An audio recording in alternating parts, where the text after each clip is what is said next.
Hola, estamos hoy con Miguel de Luca en Los retos de la política, el programa del área de ciencia política de la Universidad de Salamanca. Lo primero, Miguel, muchísimas gracias por estar con nosotros hoy y decir que Miguel es doctor por la Universidad de Florencia en estudios políticos y luego se desempeña como investigador del CONICET en Argentina y es profesor de ciencia política de la Universidad de Buenos Aires. Ha sido también presidente de la Sociedad Argentina de Análisis Político y bueno, trabaja temas de representación política, elecciones, instituciones, partidos, etcétera. Bueno, lo dicho, Miguel, muchas gracias por estar con nosotros en este programa. Muchas gracias a vos, Manuel, por la invitación a participar. Bueno, pues ya sabes, la pregunta es la de rigor. ¿Cuáles son, en tu opinión, y dada tu especialización, los retos de la política? Bien, yo creo que hoy por hoy la política democrática tiene tres grandes retos o desafíos, que para plantearlos en forma resumida o sintética, refieren por un lado a la igualdad, por otra parte el reto de la información y por último el reto del interés de la ciudadanía. ¿A qué me refiero con estos tres desafíos o retos? El reto de la igualdad política está vinculado a una de las promesas de la democracia, que era la de que el poder político de cada ciudadano, a la hora de votar, a la hora de elegir los gobiernos, a la hora de influir sobre las decisiones políticas, iba a ser equivalente o igual. Y en la actualidad nos encontramos que existe una gran asimetría en torno al poder que tiene cada una de las personas o inclusive de los grupos a la hora de influir sobre los representantes, a la hora de incidir sobre los gobiernos. Básicamente por la relación entre dinero y política y particularmente por las relaciones que existen al momento de financiar las campañas electorales o al momento de la influencia de los lobbies o de los grupos de interés en política. Entonces, ese sería un primer reto, desafío, tratar de recuperar esa promesa de la igualdad de cada ciudadano en política. De acuerdo. El segundo, el que tiene que ver con la información, es respecto, bueno, a qué tipo de conocimiento sobre la política le llega a la ciudadanía, al pueblo que debe expresarse en las urnas, a la información que transita en medios masivos de comunicación. Y nos encontramos con un fenómeno nuevo, no previsto por los que crearon la democracia, que es el fenómeno de las redes, el fenómeno de las noticias falsas, de las fake news. Y todo eso genera un ruido importante, distorsiones relevantes en torno al debate político, en torno a cómo y dónde se informa a la ciudadanía respecto de los asuntos políticos y públicos. Y ahí existe un cierto retraso en relación a aproximarse y apreciar ese fenómeno y evitar efectos distorsivos de estas nuevas formas de producir información y de consumir información y política. Y por último, y para no extenderme demasiado, el problema o el reto o el desafío del interés. Tenemos cada vez menos ciudadanos y ciudadanas interesados en la política. Y esto se nota especialmente, pero no únicamente, en términos de participación política. Cada vez menos gente participa en organizaciones partidarias, en grupos, en asociaciones, y sobre todo se nota un declive notorio de la participación electoral, tanto en Europa como en América Latina, inclusive en países que tienen sufragio obligatorio. Las tasas de participación electoral decaen, el ausentismo es mayor, y esto no era un fenómeno ni previsto ni esperado por quienes eran los referentes o aquellos que impulsaron la democratización de nuestras sociedades. Y esto también es un reto a superar por la política en el presente. De acuerdo. Fíjate que estás referido al tema de la igualdad y me gustaría ponerlo en conexión con el tema de la información, con el asunto de la información, los dos primeros asuntos que has tocado.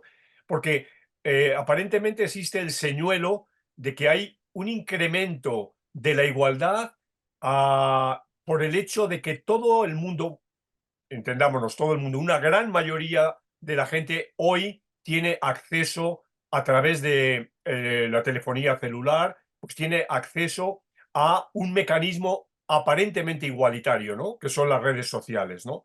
Y sin embargo, ese señuelo de la igualdad entra en contradicción, ¿no? Con el segundo punto, ¿no? Es decir, pareciera que la gente, en teoría, podría tener más información, pero lo que también puede tener es una mayor desinformación, ¿no?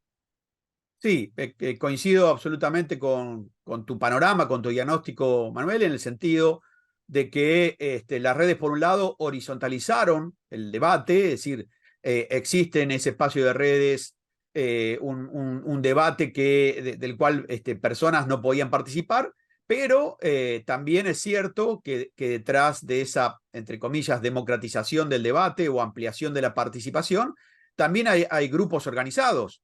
Es decir, hay toda una serie de estrategias para, de alguna manera, manipular u orientar la información hacia ciertos temas y no hacia otros.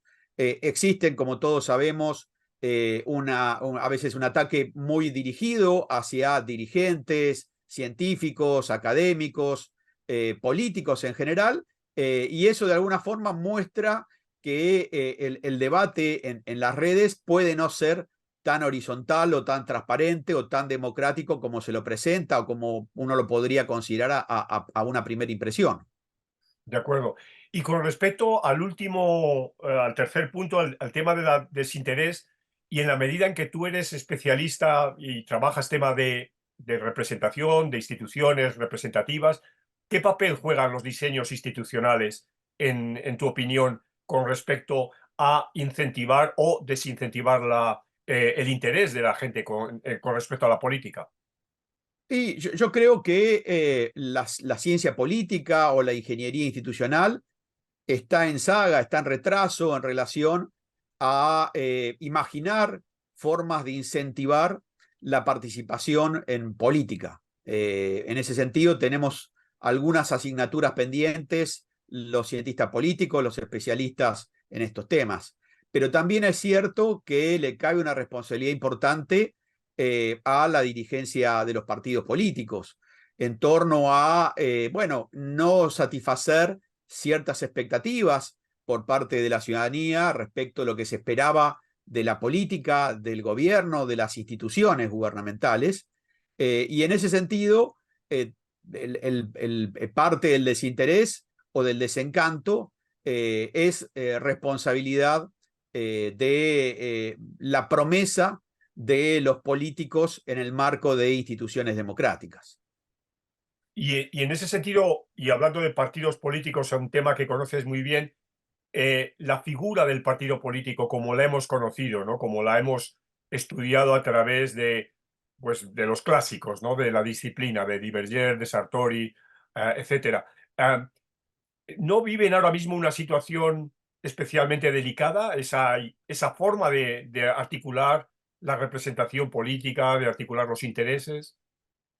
Sí, sin duda. Si el siglo XX puede ser considerado el siglo de los partidos políticos, desde los partidos políticos, ¿no? Como los hemos estudiado en los clásicos, de los partidos de masas, desde los partidos burocráticos, de los partidos que transformaron la política, que la llevaron de la política de notables a la política de las masas participando, partidos como herramientas de democratización, partidos como canales de demandas de la ciudadanía.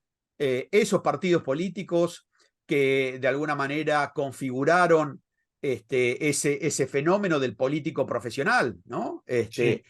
Ese tipo de organizaciones, sin duda, está en cuestionamiento, está atravesando un proceso de tensión y hasta de crisis, diría. Y esto se evidencia no solo en algunas funciones que ha relegado o que ya no despliega, sino también en la aparición de fenómenos políticos novedosos, como pueden ser las de partidos estrictamente personales o la emergencia de outsiders en política, o paradójicamente de partidos anti-clase política, anti-establishment o partidos antipolítica, como paradójicamente algunos se denominan. Hace 40 años, Juan Lin abrió aquella importante polémica, por lo menos teórica, acerca de los vicios del presidencialismo y las virtudes del parlamentarismo, ¿no? Eso quedó, bueno, en una discusión académica.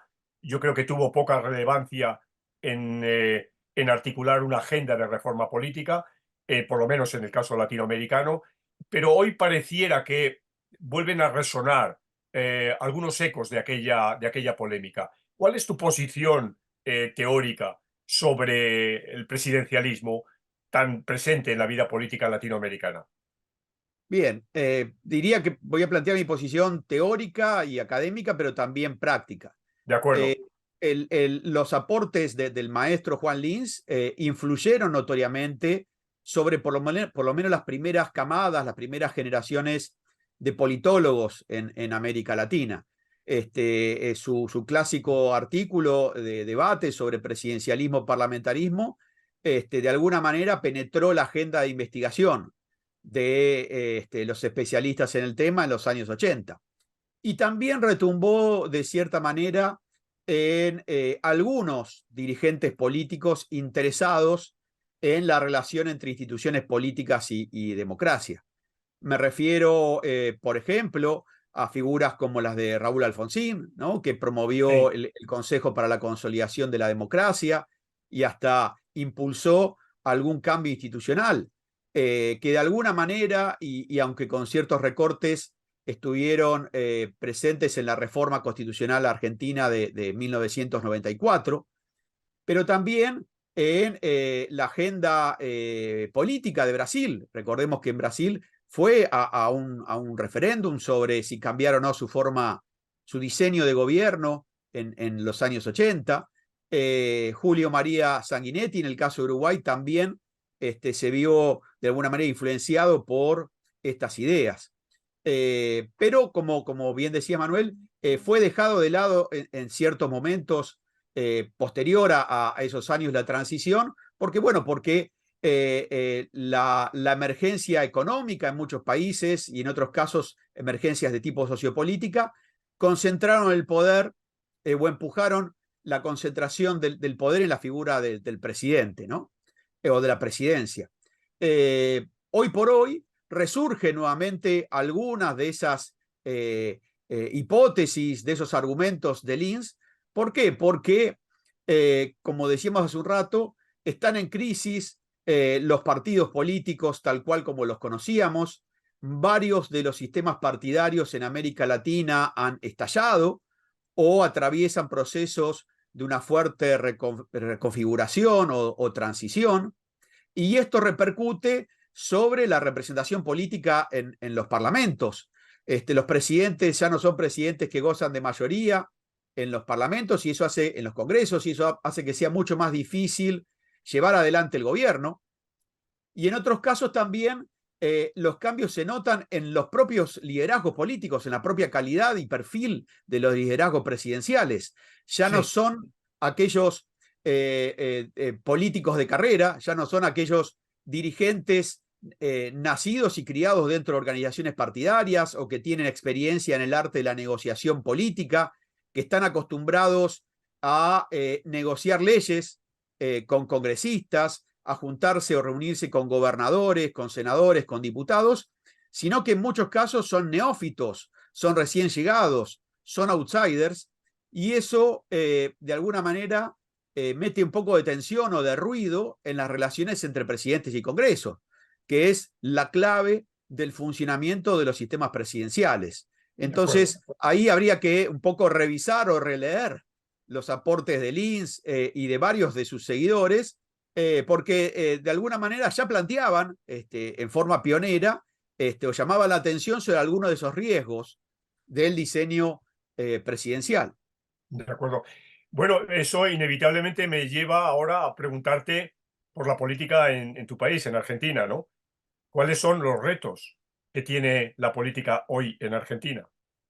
Bien, hoy por hoy, uno de los retos principales se encuadra, diría casi exclusivamente, en un escenario descrito por Juan Lins, en el sentido de que tenemos, por un lado, un presidente que no proviene del mundo de la política, un presidente que lo podríamos ubicar o catalogar como un outsider, y que adicionalmente trae una agenda, una plataforma, un programa de gobierno extremo en función de lo que venía siendo el debate político de los últimos 40 años, sobre todo en términos de política económica, y para encarar su programa de gobierno se encuentra con un Congreso en donde está en franca minoría, ¿sí? Su fuerza política, La Libertad Avanza, está en minoría tanto en la Cámara de Diputados como en la Cámara de Senadores, y además no tiene,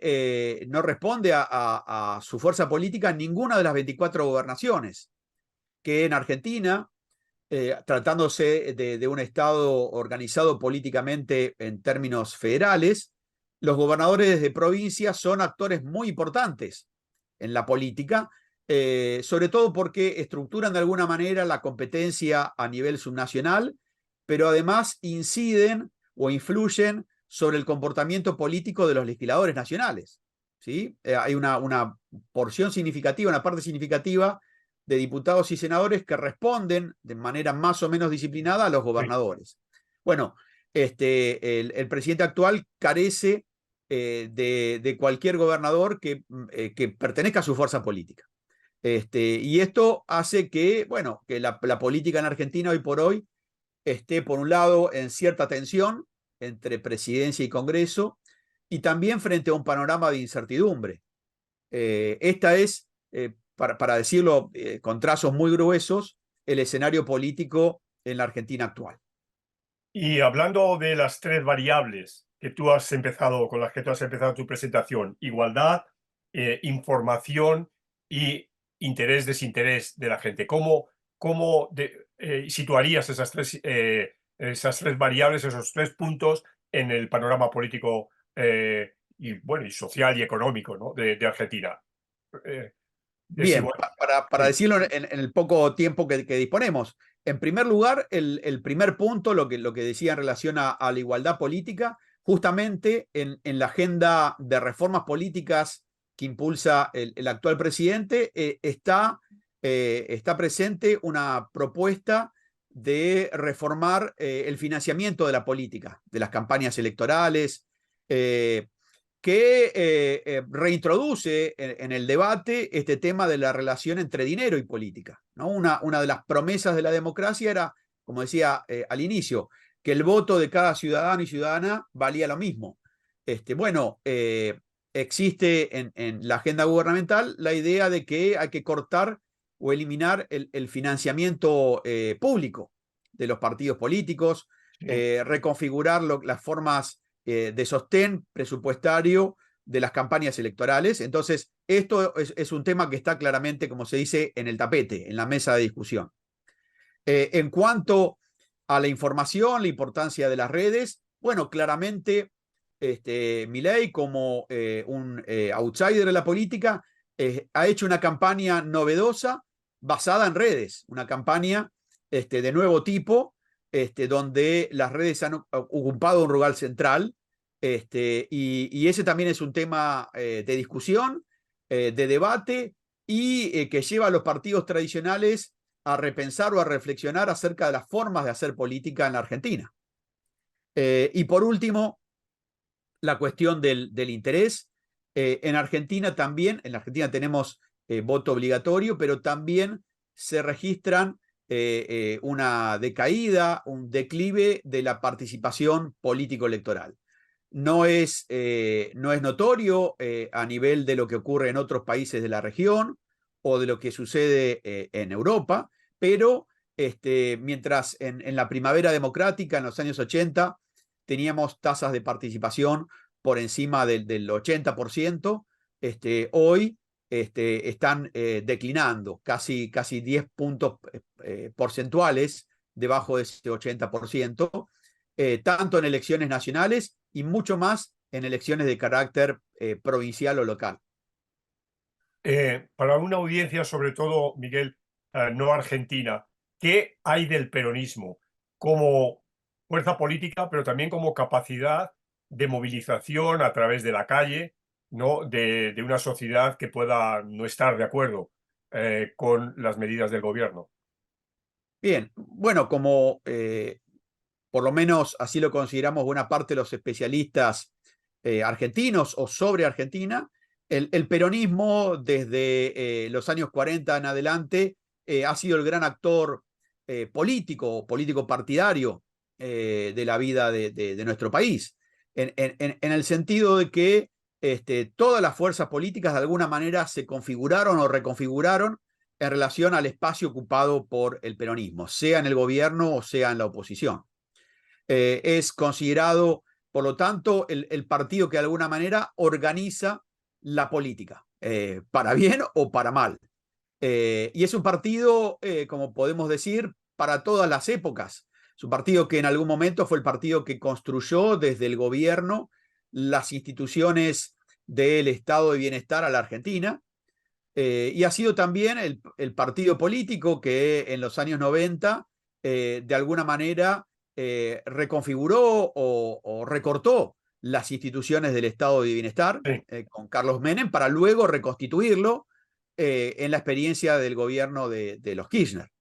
Eh, y como ocurre con partidos políticos de esa naturaleza, son partidos que se organizan muy rápidamente en forma vertical cuando están en el poder, cuando están en el gobierno. El peronismo se siente muy cómodo, o se siente, como decimos aquí, a sus anchas, cuando ocupa la presidencia, cuando está en la Casa Rosada, en la sede presidencial. Pero es un partido que entra en ebullición o cuyo liderazgo está en cuestionamiento o en disputa cuando está en la oposición. Y los primeros momentos de ese tránsito por la oposición son momentos de confusión, de caos, a los cuales le sigue habitualmente una disputa política muy feroz. ¿Sí? Así como es un partido que rápidamente se inclina hacia el líder político cuando está en el gobierno, cuando está en la oposición aparecen disputas muy serias, muy fuertes, y esa es muy probablemente la etapa a la cual esté por arribar el peronismo en muy poco tiempo, porque está abierta de alguna manera la pelea por la sucesión de liderazgo, ¿sí? entendido. Ese es el momento. Y eso lleva a que estas primeras etapas del gobierno o de la presidencia de Milei, el peronismo esté aún lamiendo las heridas de la derrota presidencial, ¿no? De una derrota que ha sido contundente, y estén de alguna manera algunos de sus dirigentes calculando si ha llegado el momento o no de salir a la disputa del liderazgo político dentro del partido. Entendido. Y ya para terminar, ¿y el papel de Macri y de su partido político? Bien, el PRO es el fenómeno político, la novedad política de la Argentina reciente, ¿no? Si el radicalismo o la Unión Cívica Radical fue un partido del siglo XIX y estructuró las primeras décadas de la política del siglo XX con las presidencias de Irigoyen y de Alvear, y luego tuvo un importante papel en los años de transición Sí, con el gobierno de Raúl Alfonsín, y el peronismo es el partido político por excelencia en la Argentina en el siglo XX. El PRO de Mauricio Macri es la novedad en la política partidaria argentina del siglo XXI. Pero su actualidad es una actualidad muy complicada, en el sentido de que la coalición que logró armar con el radicalismo, con la coalición cívica y con otros partidos menores, está crujiendo, está en fuerte tensión. O de hecho, para algunos especialistas, para algunos colegas, ya es una coalición, una construcción política que ha fenecido. Y esto se nota tanto por aquellos que han optado por integrarse como ministros en el gobierno de Milei, la candidata presidencial Patricia Bullrich, como otros que claramente se manifiestan por lo menos medianamente críticos en relación a las iniciativas, a las primeras iniciativas del actual gobierno. Entonces, es una incertidumbre cuál puede ser el futuro de esa fuerza política nueva. Para algunos va a seguir el camino de otras terceras fuerzas políticas nacionales que fueron muy fugaces, como el Partido Intransigente o el Frepaso o la UCD, y otros dicen, no, hay que esperar porque no podemos ser todavía absolutamente optimistas en relación a cómo le irá en un futuro próximo a la Libertad Avanza, ¿sí? Que es un partido que también genera cierta encrucijada en el PRO, ¿no? Respecto a si consolidar entre ambos una alianza o si finalmente la Libertad Avanza se convertirá de alguna manera en el polo de atracción de aquellos votantes y hasta inclusive de algunos dirigentes del PRO. De acuerdo, Miguel, pues muchas gracias por tu intervención, por tus ideas, por compartir tus ideas con este programa. Seguimos en contacto. Bien, muchas gracias Manuel por la invitación a participar y hasta pronto. Hasta pronto.